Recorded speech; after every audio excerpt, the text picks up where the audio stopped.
ایک بات کا خیال کرنا ہے کہ علماء کرام کے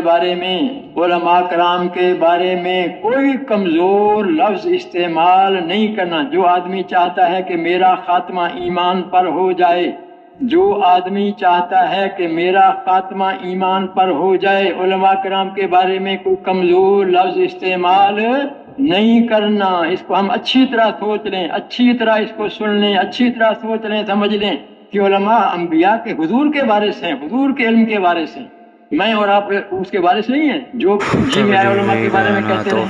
حدیثوں میں کہ قیامت کے دن اللہ پاک جب سارا مجمع جمع ہوگا، اللہ پاک فرمائیں گے، اس کا مفہوم عرض کر رہا ہوں کہ علماء کہاں ہیں؟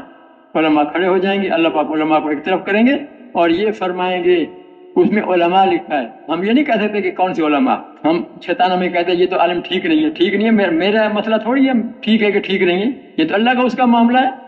اللہ پاک علماء کو فرمائیں گے کہ میں نے تمہیں اپنا علم، کیا فرمائیں گے؟ میں نے تمہیں اپنا علم اللہ فرمائیں گے، اس لیے نہیں کہتا کہ تمہیں عذاب دوں، چلو جاؤ جنت میں۔ ہم کیا کریں گے وہاں؟ جو آج علماء کے بارے میں جو مرضی ہے کہتے رہو۔